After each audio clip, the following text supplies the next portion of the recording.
Bien, el título de esta conferencia es Una mujer sentada sobre la bestia, porque aquello es exactamente lo que se dice en el libro de Apocalipsis. En la última conferencia que tuvimos sobre Apocalipsis capítulo 13, hablamos sobre los diferentes asuntos que tienen que ver con el poder papal y aquel poder que surge de la tierra, y identificamos este último poder como los Estados Unidos, el cual forzaría al mundo a aceptar leyes que honrarán a la primera bestia. Bien, este es el proceso que tendrá que continuar hasta abarcar a todos los reinos del mundo. Apocalipsis capítulo 17 nos da más detalles sobre este asunto. Vino uno de los 7 ángeles que tenían las 7 copas y habló conmigo diciendo: ven acá y te mostraré la sentencia contra la gran ramera. Estas son palabras muy duras. La que está sentada sobre muchas aguas. Aquí tenemos a una mujer, la cual es una prostituta, en otras palabras, una que es infiel a Dios. Una mujer, en el sentido bíblico, es una iglesia, y hay numerosos textos en el Antiguo y Nuevo Testamento para sustentar esto. Cristo es también el esposo, regresará para llevarse a su novia, a la iglesia, y ahí vemos la referencia a la mujer. Esta gran mujer apóstata está sentada sobre muchas aguas, y ya vimos que las aguas significan multitudes, naciones, pueblos, lenguas, según la definición en el mismo Apocalipsis. Y con esta mujer fornicaron los reyes de la tierra. Esto significa que se han relacionado con ella en manera contraria a como Dios hubiese querido que ellos se relataran. Y los habitantes de la tierra se han embriagado con el vino de su fornicación. Aquello significaría que si el vino es el símbolo de enseñanzas, de doctrinas, entonces el vino de la fornicación que embriaga es doctrina que confunde a la mente. Básicamente, lo que el texto nos dice es que una iglesia apóstata está al control de los asuntos. Los reyes del mundo se relacionan con esta iglesia apóstata y están borrachos, embriagados, y no pueden entender porque han absorbido estas doctrinas que son contrarias a la Biblia, porque son doctrinas de prostitución. Así que me llevó en el espíritu al desierto y vi a una mujer sentada sobre una bestia escarlata. Aquí vemos el color rojo. Este es el color del sacrificio, llena de nombres de blasfemia. Entonces se trata de un poder blasfemo, y vimos lo que eso significa cuando repasamos el capítulo 13 de Apocalipsis, y la Biblia nos da pistas indicando que el decir cosas como ocupar el lugar de Dios o ser Dios en la tierra, tener potestad para perdonar pecados, este es un poder que toma aquello que se aplica solo a Cristo y aplicarlo sobre sí mismo. Todo esto es blasfemia. Y vimos que la iglesia romana en realidad hizo esto.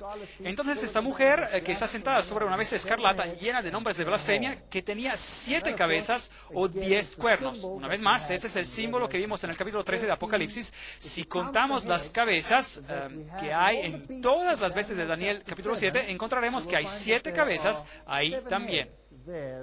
La primera bestia, obviamente, tiene una cabeza, la cual representa a Babilonia. El león, Medo-Persia, tiene una cabeza. Grecia se representa con 4 cabezas, y luego una cabeza más para la última bestia en Daniel capítulo 7. Estas bestias hacen un total de 7 cabezas. Aquello significa que a lo largo del tiempo, todos los periodos del tiempo han sido cubiertos y han sido incorporados dentro de una estructura. Una estructura que es la estructura católica, y tiene aspectos de todas las filosofías y de todos los reinos del mundo incorporados en ella. De hecho, ha perfeccionado el paganismo. La mujer estaba vestida de púrpura y escarlata, 2 colores que definitivamente se aplican a la iglesia romana. Usan los colores púrpura y rojo para sus cardinales y obispos. adornada de oro, piedras preciosas y perlas. No queda duda de que este se trata del sistema más rico que haya existido. Y tenía en la mano un cáliz de oro lleno de abominaciones y de la inmundicia de su fornicación. Así que esta copa de oro está llena de doctrinas falsas. En su frente tenía un nombre escrito, un misterio. Y misterio significa que se trata de una ciencia oculta. Babilonia la Grande, la madre de las rameras. Lo que implica que hay otras mujeres, por decirlo así, que son también apóstatas, pero ella es la madre de todas ellas. Y de las abominaciones de la tierra. Ese es un lenguaje muy duro. Y tendremos que ver si es así. Bien, démosle un vistazo a la bestia de 7 cabezas. En Salmo 74:14 leemos, tú aplastaste las cabezas del Leviatán y lo diste por comida a los habitantes del desierto. Aquí tenemos una bestia que es descrita como el Leviatán, una bestia de tipo dragón, y se implica que tiene más que una cabeza. En la mitología, el Leviatán tenía 7 cabezas. Isaías capítulo 27:1, en aquel día Jehová castigará con su espada dura, grande y fuerte, al Leviatán, la serpiente veloz, al Leviatán, la serpiente tortuosa, y matará al dragón que está en el mar. ¿No es aquello interesante? Matará al dragón que está en el mar. ¿Recuerdan que vimos un interesante simbolismo cuando miramos a la Mariología, donde María es llamada la estrella del mar? Interesante, analogías interesantes. Apocalipsis 12:3, otra señal también apareció en el cielo, un gran dragón escarlata que tenía 7 cabezas y 10 cuernos. Entonces en Isaías tenemos a un dragón y no sabemos cuántas cabezas tiene. Tenemos a un Leviatán en Salmos 74:14, lo cual se aplica al dragón en Isaías 27:1, y en Apocalipsis vemos que tiene 7 cuernos. ¿Se da cuenta de cómo todo encaja? Si usamos el paralelismo podemos encontrar todas las cabezas que necesitamos. Y en sus cabezas tenía 7 diademas. Entonces, este dragón, en Apocalipsis 12, capítulo 12, es un poder que gobierna, está en control. Él es el príncipe de este mundo. Jesús llamó a Satanás el príncipe de este mundo. Apocalipsis 13:1, me paré sobre la arena del mar y vi subir del mar una bestia que tenía 7 cabezas y 10 cuernos, y en sus cuernos tenía 10 diademas, y sobre sus cabezas nombres de blasfemia. Entonces aquí tenemos una división en 10 cuernos, es decir, 10 reinos. En los cuernos 10 diademas, lo que significa que la bestia gobernó con estos 10 reinos, y este es el tiempo de la Edad Media, cuando Roma gobernó por medio de los poderes de Europa. Apocalipsis 17:3, me llevó en el espíritu al desierto y vi a una mujer sentada sobre una bestia escarlata, llena de nombres de blasfemia, que tenía 7 cabezas y 10 cuernos. Obviamente, esta es la representación del reino de Satanás a través de todos los tiempos. Y en Apocalipsis 17 también veremos la culminación de su poder en los eventos finales, justo antes de la segunda venida de Jesucristo. Entonces, el dragón tiene 7 cabezas. En el libro de Apocalipsis, las cabezas denotan poderes políticos por medio de los cuales el dragón opera. Pero únicamente por interés, es interesante que Satanás intentó 7 veces de establecer su reino de poder absoluto. Primero hubo una guerra en el cielo, y la respuesta de Dios fue de expulsar a Satanás del cielo. Luego, Adán y Eva, y en el mundo prediluviano. Allí él intentó establecer su reino. La respuesta de Dios a Adán y Eva fue la promesa de la redención, el sistema de sacrificios. Luego, el próximo intento del enemigo fue a la Torre de Babel. Ese fue su siguiente intento de establecer unidad de todas las naciones en la tierra. La respuesta de Dios, confundir las lenguas separando a las naciones. Interesante. Luego, durante la encarnación, él pensó que si él lograba destruir a Cristo, podría establecer a su reino. Y la respuesta de Dios fue la victoria sobre el pecado y la muerte fue dándole la vuelta a una aparente derrota y convirtiéndola en la victoria más grande que el universo haya visto. El enemigo intentó establecer su reino mediante la Roma pagana. Y la respuesta de Dios fue lo que vimos bajo la iglesia de Esmirna. La gente estaba preparada a morir en vez de ser eliminados. Intentó después establecer su reino mediante la Roma papal. Y la respuesta fue la reforma. Por ningún lado el enemigo pudo tener éxito. Habrá un tiempo final cuando él tratará de establecer su reino, una situación donde todas las naciones se junten en un gran nuevo orden mundial. ¿Es eso posible? Eso sería interesante. 7 veces se intentó y hay una respuesta por parte de Dios, la cual yo llamo el fuerte clamor y de la medianoche. Pero hablaremos sobre esto en otra conferencia, es algo complicado.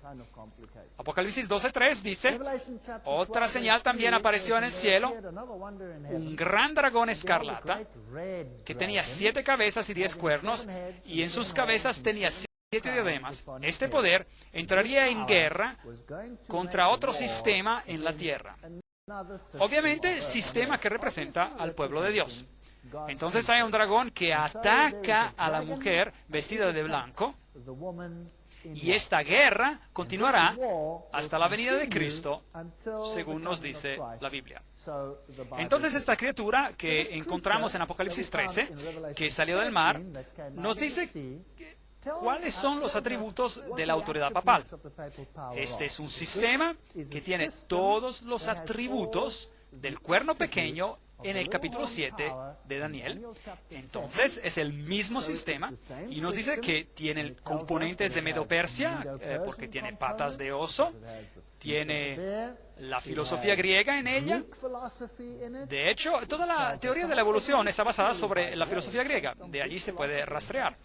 Tiene componentes griegos en ella, tiene los componentes babilónicos en ella, lo cual nos tomaría toda una conferencia para mostrar la comparación entre la religión babilónica y el catolicismo. Hay una conferencia titulada El vino de Babilonia, la cual ya vimos sobre este asunto. Esta criatura tiene los 10 cuernos que representan a este poder final, el cual eventualmente controlará al mundo entero. Entonces, cabezas de leones con 10 cuernos y una mujer. Por supuesto, representa una iglesia, el brazo eclesiástico que controla a todos los poderes políticos, vestida de púrpura y rojo y sosteniendo esta copa en su mano. Y vi a una mujer sentada sobre una bestia escarlata llena de nombres de blasfemia. Apocalipsis 17:3. La púrpura y escarlata y el oro y las piedras preciosas. Roma es la institución eclesiástica más rica en el mundo entero. Los tesoros que están en el Museo Vaticano aturden a la mente. Son increíbles. Y en esta copa de oro hay todas estas abominaciones de sus falsas enseñanzas. Ya hemos visto que ella es ya un misterio. Algo que es misterioso o un misterio es algo que obra de ocultas en secreto. Y además ella es la madre, misteriosamente, ella es la madre de todas las rameras. ¿Controla ella acaso a todas las iglesias en el mundo que son aptas hacia Dios? ¿Es eso una posibilidad? Bien, no nos hemos enfocado en ese asunto con gran detalle aún, pero sí lo haremos en una próxima conferencia. Apocalipsis 17:5, la antigua religión babilónica y el antiguo culto al toro. Todo esto, esas religiones antiguas, encontraremos todos estos aspectos en Roma. Segunda de Timoteo 4:4 dice, y las personas apartarán de la verdad y del oído y se volverán a las fábulas. Entonces la iglesia eventualmente sucumbirá, fallaría y en vez de creer en la salvación mediante el Cordero de Dios, que fue sacrificado por los pecados del mundo, tendría todo tipo de nociones que satisfacerán sus propios egos. Salmos 116, 13 dice, tomaré la copa de la salvación e invocaré el nombre de Jehová. Entonces, ¿qué escogeremos? ¿Usaremos los sistemas del mundo y nos pondremos cómodos? ¿O vamos a invocar el nombre del Señor y seremos excluidos? Aquella es la opción que tenemos. La Torre de Babel, una mujer llamándose a sí misma Babilonia, o la Biblia la llama Babilonia, y todas estas características encajan en ella. Segunda de Tesalonicenses habla sobre este misterio en el capítulo 2, versículos 7 a 10, ya que este misterio de iniquidad está ya obrando.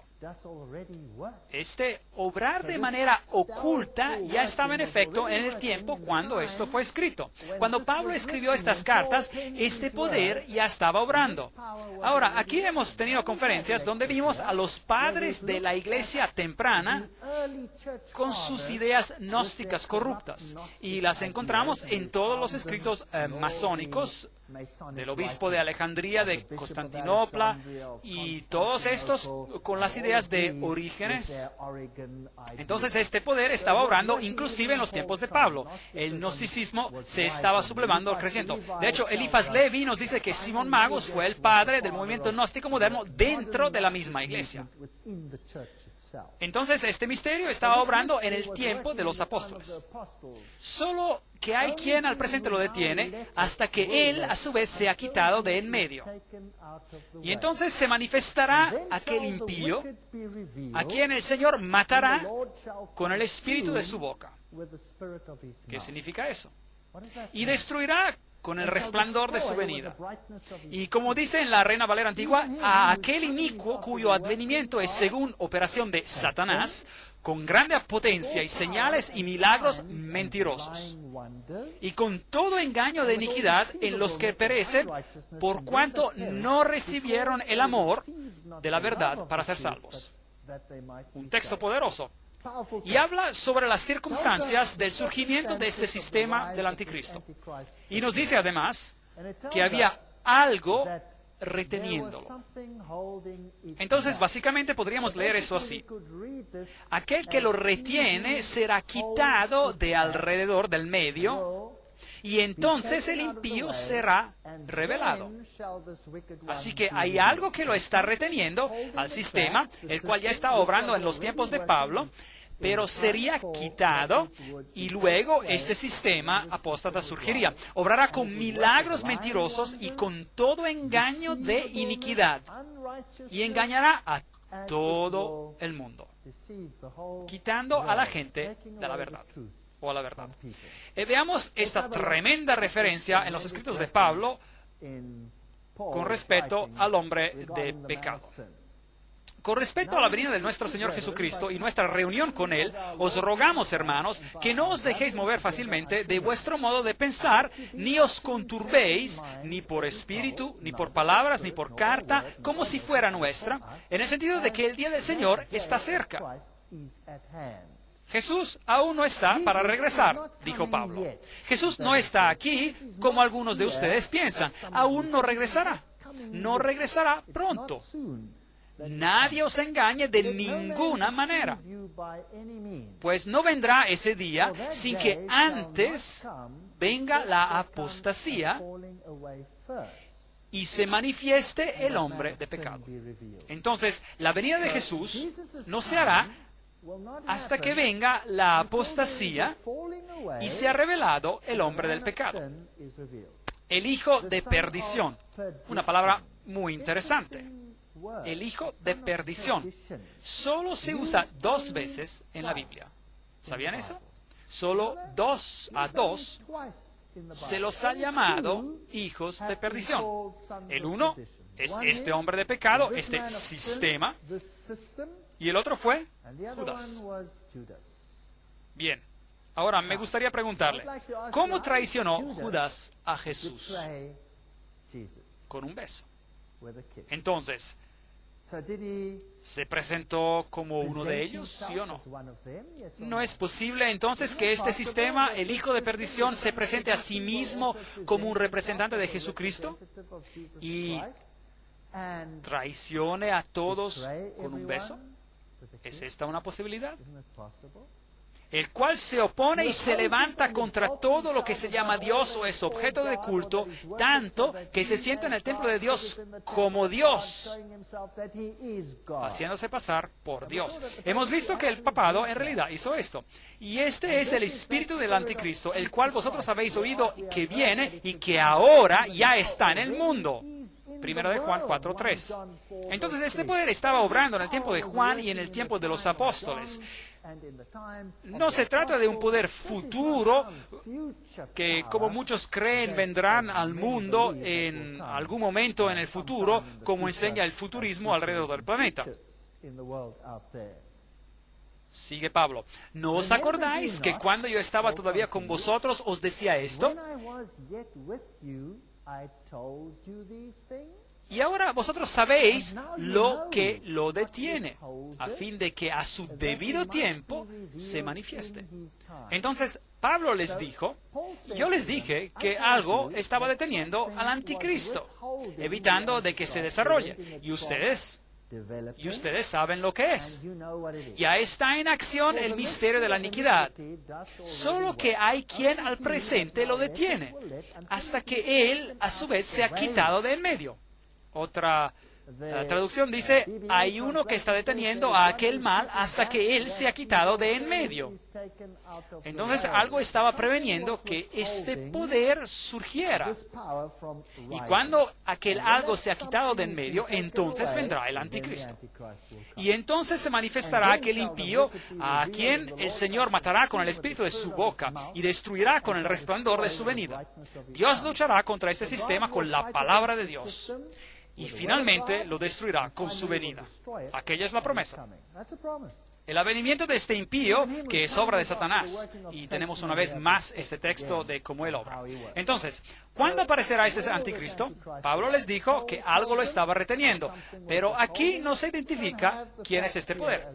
Aquí, Grattan Guinness escribe en el Romanismo y la Reforma, página 105, 1887. Aquí tenemos un punto en el cual Pablo afirma la existencia del conocimiento en la iglesia cristiana. La iglesia primitiva sabía, dice él, cuál era el poder que detenía. La iglesia primitiva nos dice que sabía acerca de este tema. Y nadie en estos días puede estar en posición a contradecir el testimonio de lo que Pablo, por palabra de su boca, dijo a los tesalonicenses. Hoy estamos especulando sobre qué fue lo que le detuvo. ¿Fue el Espíritu Santo? ¿Fue esto? ¿Fue aquello? ¿Fue esa otra cosa? No sabemos, porque Pablo fue el único quien les dijo lo que estaba deteniendo ese poder. Es un punto sobre el cual solo la tradición antigua tiene autoridad. Especulación moderna está totalmente fuera de lugar en este asunto. Eso tiene sentido. ¿Pueden los padres de la iglesia temprana decirnos qué fue lo que Pablo les dijo que estaba deteniendo al poder anticristiano? Tertuliano, sobre la resurrección, capítulo 24, en la resurrección, apologista cristiano de Norte de África, y esto fue escrito en el 200 después de Cristo, y dice lo siguiente: aquel que ahora detiene debe detener hasta que se ha quitado de en medio. ¿Qué obstáculo hay sino el Estado romano y su debilitamiento, siendo disperso en 10 reinos, introducirá al anticristo? Interesante. Esto es lo que los padres de la iglesia primitiva entendieron. De que cuando finalmente colapse Roma, entonces vendrá el anticristo. Eso es lo que creían. Juan Crisóstomo, en su homilía sobre 2 de Tesalonicenses 2, número 4, quien fue obispo de Constantinopla en el 390, dice: solo hay uno que impide ahora hasta que él se ha quitado del medio, es decir, cuando el imperio romano se ha quitado del medio, entonces él, el anticristo, vendrá. Allí hay otro que lo dice. Interesante. Pablo dice que aquel poder ya estaba obrando en sus tiempos y tarde o temprano se levantaría. Hay algo que lo detiene, pero en cuanto se ha quitado del medio, yo les dije lo que era, entonces ya se levantará. Aquí les tengo un fragmento de Commentary on the Apocalypse por Edward Elliot, y tenemos el testimonio concordante de los primeros padres, desde Ireneo, el discípulo de San Juan, hasta Crisóstomo y Jerónimo, y ellos sobreentendían que ese poder era el poder imperial que gobernaba y residía en Roma, que tenía que ser quitado del medio. Grattan Guinness nos dice, mientras los césares mantuvieron el poder imperial, era imposible que el predicho anticristo se levantara. A la caída de los césares, él se levantaría. Eso tiene sentido. Las profecías bíblicas tienen sentido. La profecía sobre los 1260 días tiene sentido, si consideramos a todos esos asuntos. Y mientras los césares mantuvieron el poder imperial, él se levantaría siguiendo la caída de los césares. Él se levantaría. Grattan Guinness, Romanismo y la Reforma. Hay numerosas fuentes que dicen esto. Pablo no identificó al poder que lo detenía. Poder que ellos sabían era Roma, por temor a represalias. Recuerde que la iglesia cristiana estaba bajo persecución por Roma. Así que Pablo les escribió una epístola y dijo, yo sé, se los dije personalmente y ustedes saben lo que es, y esto tiene que ocurrir primero. No vayan enseñando todo tipo de doctrinas. Estamos esperando primero a la apostasía, el hombre de pecado, y que el obstáculo sea quitado de en medio y que el hombre de pecado se levante y entonces gobierne en esta tierra. Y solo entonces, por fin, Cristo vendrá y consumirá este poder cuando regrese. Esta es la versión bíblica. Primera de Timoteo 3:16 dice, indiscutiblemente grande es el misterio de la piedad. Dios fue manifestado en la carne. ¿Se dan cuenta de lo que dice? Dios fue manifestado en la carne. No cambiemos esto. Justificado en el Espíritu, visto de los ángeles, predicado a los gentiles, creído en el mundo, recibido arriba en gloria. Este es el único misterio en el cristianismo. No hay ningún otro misterio. Nunca entenderemos cómo el Dios del universo pudo haberse convertido en hombre por nosotros, cómo pudo morir por nosotros y luego salvarnos y hacernos hijos e hijas del Altísimo. Es un misterio. Nunca lo entenderemos. Todo lo demás ha sido revelado en su totalidad. Pero esto continuará siendo nuestro estudio por toda la eternidad. Este es el misterio de la santidad. El misterio de la iniquidad quiere derrocar a este hecho central, este hecho principal y eterno de la salvación. Y ya hemos visto en las conferencias cómo se han hecho esfuerzos para reducir el ministerio, las funciones de Jesucristo. Y cómo mediante sociedades secretas, la antigua religión babilónica, a través del cabalismo y el gnosticismo, han removido a Jesucristo como a la deidad que salva y la han reemplazado por otro poder. Hemos visto a las sociedades islámicas secretas y hemos visto lo que enseña el Corán de que Jesús no fue el Hijo de Dios y que Él nunca murió y que su sangre no fue derramada por nosotros, que fue llevado repentinamente, que Él fue espiritualizado, que nunca vino en la carne. Y todos estos asuntos, ¿ven? Esta es la doctrina central de la Roma de hoy. Y es también la teología de la Vulgata, la versión bíblica en latín. Los templarios, los rosicrucianos, los jesuitas, la masonería, todos ellos se aferran a esta doctrina central. 2 doctrinas en el mundo. O no 100 o 200, no 300 ni 500. 2 doctrinas en el mundo. Todas con diferentes fachadas. Todas controladas por un mismo poder. Parece increíble. Recuerden la historia de Bel, ya hablamos sobre esto, el templo de Bel, y donde vimos a la mujer con una linda minifalda. ¿Usted pensó que la minifalda era algo reciente? No, no, no, no, es bien antigua, allí está. Y bien, esta señorita, bueno, no sé si era una mujer de vida de noche o mujer de vida de día, pero esta señora con la copa dorada en su mano representa a la adoración a Baal. Y Fides, cuán fascinante, Città del Vaticano, Fides, vimos, muy interesante, tiene el significado de la adoración a la diosa. Los iniciados al interior del sistema fueron los Fides. Y no sabríamos lo que es aquello si no tuviésemos esta linda cita de parte de Albert G. Mackey, masón de 33 grados, que dice que la mano derecha en todas las edades ha sido estimada como un emblema de la fidelidad. Y nuestros hermanos antiguos adoraban a una deidad con el nombre de Fides.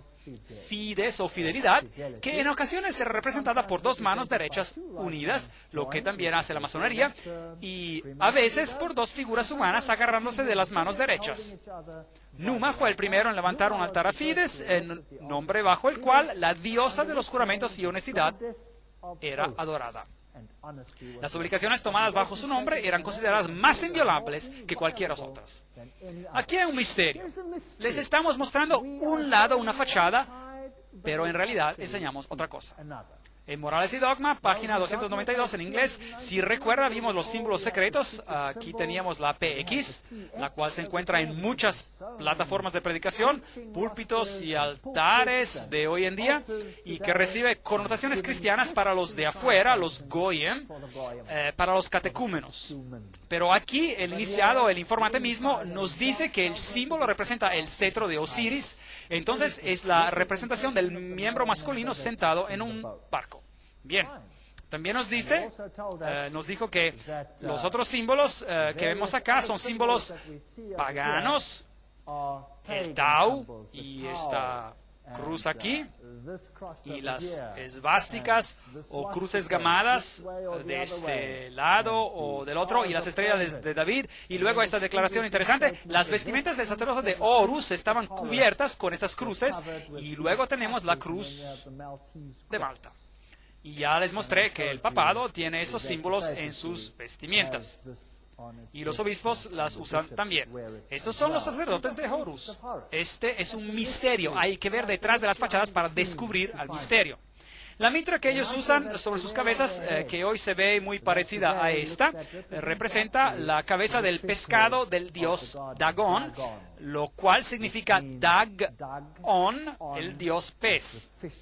Entonces la cabeza de pescado, más tarde la capa fue removida, la capa de pescado fue reemplazada por una túnica roja o púrpura o de cualquier otro color, pero la mitra con la cabeza de pescado abierta se mantuvo. Allí lo vemos en relieves de Babilonia, en el Museo Pergamum, vemos al pez con la boca abierta y la mitra en la cabeza de los sacerdotes de Babilonia, y allí tenían las cubetas de agua y tenían pequeñas ramas de hisopo que mojaban con el agua y la rociaban sobre los muros, y eso es exactamente lo que hace el papado. Los obispos caminan con su agua bendita, el papa tiene una rama de hisopo y con ella rocía a las personas. Ese es el ritual babilónico. Es limpieza mediante Babel. Bab, la puerta. El significa Dios. Babel, la puerta a Dios. Jesús dice, yo soy la puerta.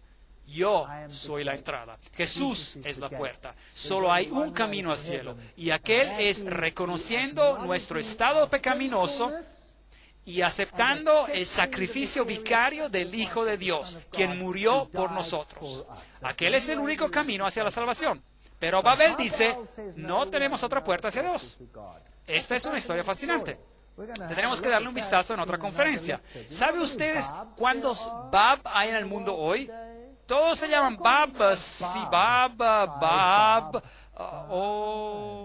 usted nómbrelo, hay muchos Bab, muchas puertas en el mundo, debemos cuidarnos de todos esos Bab. Solo hay una Bab, una puerta que nos lleva a Dios, y aquella es Jesús. No, solo una puerta. Pero Él tiene otra manera de limpiar. Jesús dice, te rociaré con hisopo, el papado dice, no.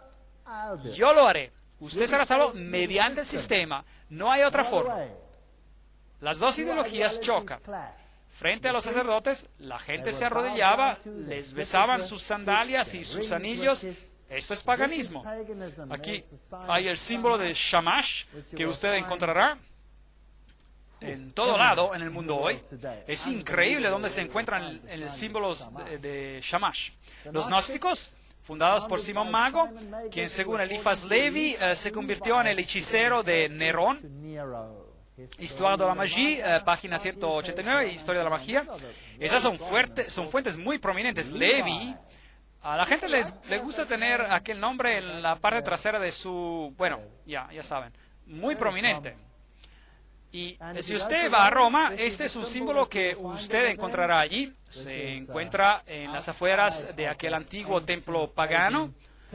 donde todas las religiones eran honradas. Y en la parte inferior hay una forma cuadrada que es masona, luego hay un elefante por encima y luego está este símbolo en la parte superior con una cruz y todos dicen, oh, eso se ve muy bello. A no ser que, por supuesto, usted sepa que la forma cuadrada es un símbolo, o el cubo, es el símbolo de las antiguas deidades, y que el Elef es el alfa, y el Elef, la primera letra, el elefante, el cual es el toro del este. Entonces, en el hinduismo aún tienen al Elef como el símbolo del dios Sol, y en hebreo es el toro.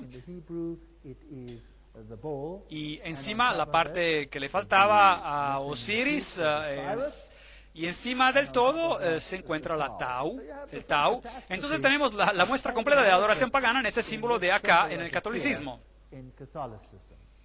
El rojo y púrpura son los colores. ¿No es esto fascinante? Que ellos creen que tenemos el conocimiento del bien y del mal. Entonces encontraremos que el Papa siempre estará vestido en blanco. Él representa al lado blanco, al lado luciferiano. Y su otro lado, su compañero, si desea llamarlo así, aquel que es el dictador militar de todo esto, ¿qué color usará? Negro. Entonces, la cabeza de la orden jesuita siempre usa negro. Entonces tenemos ambos lados del conocimiento del bien y del mal. La mujer estaba vestida de púrpura y escarlata, adornada de oro, piedras preciosas y perlas, y tenía en la mano un cáliz de oro lleno de abominaciones y de la inmundicia de su fornicación. Palabras muy fuertes. Si miramos a la corona papal, la triple corona papal que viene de Medo-Persia, si usted poseyera solo aquella corona, probablemente se podría pagar toda la deuda de los Estados Unidos de Norteamérica si se vendiera. Y los sacerdotes que ofician, ellos usan los mismos colores y, por supuesto, ellos celebran la misa, la cual es el sacrificio literal de Jesucristo una y otra y otra y otra vez. Sentado en el trono papal, ante el altar principal de San Pedro, el Papa San Pablo escucha el famoso sermón sobre el Papa San Juan del cardenal Schroeder, ofrecido durante la segunda sesión del concilio. Ese sermón inicia así: hubo un hombre enviado de Dios cuyo nombre era Juan. Muy interesante. ¿Qué sucedió en el segundo concilio? Bueno, en el segundo concilio todos fueron una vez más invitados a participar de la hermandad de las iglesias, excepto que Roma sería la madre y todas las demás permanecerían como hermanas. ¿No les parece eso interesante? Interesante. La idolatría era la adoración en el sistema antiguo. La idolatría es la misma adoración en el sistema actual. Exactamente lo mismo.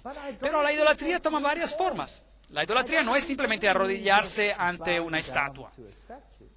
La idolatría puede también tener otro significado. ¿Y no sería interesante si supiésemos que Roma controlaba aquel otro aspecto también en su totalidad? ¿Completamente y plenamente? Bueno, hoy no podemos analizar todos los sistemas de idolatría. Eso sería imposible. Pero la idolatría no solo significa arrodillarse ante un ídolo. Puede haber diferentes ídolos. ¿Qué hay sobre los deportes mundiales? ¿Y quién controla los deportes mundiales? Bueno, si miramos a los símbolos que ellos tienen, cada uno de estos superclubes deportivos tiene un símbolo masón. Es muy interesante. El equipo de fútbol más grande en el mundo, Manchester United, inclusive usa directamente el diablo. ¿Por qué no? Me parece bien a mí. Escaleras de masonería, cabríos masones, símbolos de Shamash. ¿Por qué no? Esos son los equipos más grandes del mundo. ¿Y qué tal de todos estos? Hay animales de la oscuridad. Tenemos caballos voladores, lo cual es Pégaso. Hay todos estos símbolos interesantes con pentagramas y escudos de Malta y símbolos del sol y pentagramas y leones de 2 cabezas y cabras. Todos los símbolos y flores de lis Ustedes imagínense y lo van a encontrar. M de masones, anclas de masonería, absolutamente todo. Dedos masones, el cráneo y los huesos, las calaveras de los huesos. Titán es en realidad el nombre de Satanás en griego. Tenemos a todas estas características interesantes. La G, cualquiera que es masón sabrá que eso proviene de la logia masón. Si vemos a Éxodo capítulo 32, 2 a 6, Aarón les dijo, quitad los zarcillos de oro que están en las orejas de vuestras mujeres, de vuestros hijos y de vuestras hijas. Bueno, hoy en día los aros son muy populares. Y traédmelos. Hizo de ello un becerro de fundición. Aarón proclamó, mañana será un día de fiesta dedicado a Jehová. Y al día siguiente madrugaron, ofrecieron holocaustos y presentaron ofrendas de paz. Y luego se sentó el pueblo a comer y a beber y se levantó a regocijarse. ¿Cómo fue que se divirtieron? ¿Cómo cree que se divirtieron? Bueno, parte del sistema de adoración al sol era jugar deportes. ¿Qué tipo de deportes jugaron? Aquello es muy interesante. Bien, vayamos a la UNESCO. Ellos deberían saber porque el manifiesto de la UNESCO, como ya saben, fue escrito por un miembro de la sociedad secreta Calavera y Huesos. Entonces, él debe ser un iniciado, un informante interesante. Por ejemplo, él escribe, el polo era conocido a los persas y fue restaurado a su importancia original de ser un juego para el sol por Akbar. Anotar un gol con la bola del sol era igualado al triunfo de la luz sobre la oscuridad, del bien sobre el mal. Pero recuerden que la masonería llama a la luz oscuridad y a la oscuridad luz. Y llaman a Jesús y a Jehová lo malo. Entonces el triunfo de la luz sobre la oscuridad representa, en el paganismo, el triunfo de Lucifer sobre Jesucristo. Entonces, el triunfo de la oscuridad, el triunfo supuestamente sobre la oscuridad, triunfo del bien sobre el mal. La bola es el símbolo del sol en todos los deportes, como el fútbol, el hockey, el básquetbol, el cricket, el baloncesto. El béisbol está relacionado al sol en la forma de un reloj de sol y el diseño del campo de juego, así como en sus reglas de juego y de puntaje. Como todos los deportes, el béisbol también incorpora el ciclo estacional del sol en una forma muy similar como los concursos antiguos ceremoniales eran realizados como parte de rituales de fertilidad. Entonces, si se puede hacer que vayan a la iglesia, si se puede hacer que no vayan a la iglesia, hagan que vayan a los campos de deportes. ¿No es esto interesante? En la iglesia se ve a los brazos que se levantan y se mueven como ola, y en el campo de juego se ve a la gente que hace los mismos movimientos con los brazos. Se cantan himnos en la iglesia, e himnos de naturaleza diferente son cantados allá. Es bastante fascinante. ¿A quién le importa en cuanto él tenga adoración? La historia sumera de Gilgamesh, inscrita en tablas cuneiformes, narra como el equipaje deportivo, un palo o un aro o una bola, que Gilgamesh había tallado de un árbol arrancado, se había caído al mundo de las tinieblas al empezar a oprimir a su pueblo mediante competencias atléticas repetitivas. Y como eventualmente era el dios Sol quien abría un agujero, el agujero en la tierra, para poder recuperarlos. Entonces, si usted tuviese un palo y una bola, si toma el palo y golpea la bola hasta que caiga en el agujero, aquello era un símbolo. Bueno, tiene un significado más profundo de lo que realmente creemos. En realidad es un significado bastante extraño, pero olvidemos de ello. Aquello es lo que hacen los jugadores de golf, por ejemplo. ¿Saben? Es sorprendente. Y cuán frecuentemente se nos dice que esto es maravilloso y que es bueno para el cristianismo y todas estas cosas. Yo no tengo nada en contra del deporte. El deporte es un buen pasatiempo. El deporte es bueno para hacer ejercicio. Hay cosas que se pueden hacer con el deporte que son buenas. Pero si el deporte se convierte en una religión, ¿no les parece eso problemático? ¿No es eso idolatría? La antorcha olímpica que el corredor lleva para marchar en el movimiento cíclico del sol a lo largo de Olimpiada, el periodo de 4 años hasta los siguientes Juegos, también está relacionado con el ritmo cíclico del sol. Se celebró por primera vez en Grecia. Los Juegos eran concursos ceremoniosos en honor a Zeus, Júpiter. ¿Han visto la ceremonia de inauguración? ¿La de Grecia?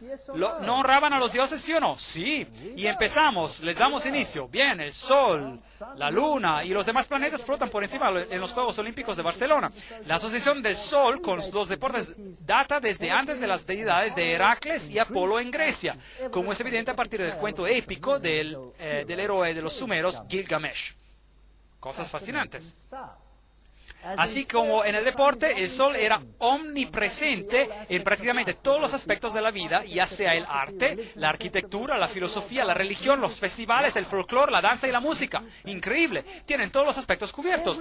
Cada mañana un dios pagano del día nos despierta. Los romanos de los primeros siglos de la era cristiana llamaban a cada día según los 7 planetas: Sol, Luna, Marte, Mercurio, Júpiter, Venus y Saturno.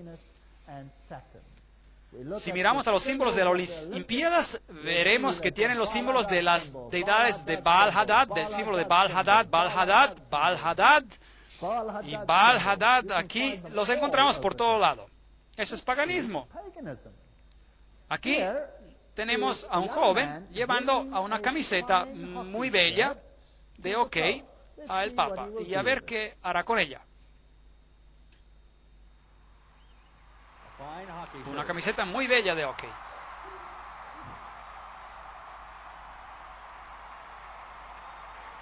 Increíble. Aquella es una camiseta bendita. Entonces, la masonería controla todos estos asuntos para Roma hoy en día. El mundo de los deportes, el mundo religioso, eso es fascinante. Me pregunto cuánta idolatría está oculta en el misterio. Y cuánto más quiere revelarnos la Biblia acerca de esta sorprendente historia de Apocalipsis 17. Esperemos a otro episodio para averiguarlo.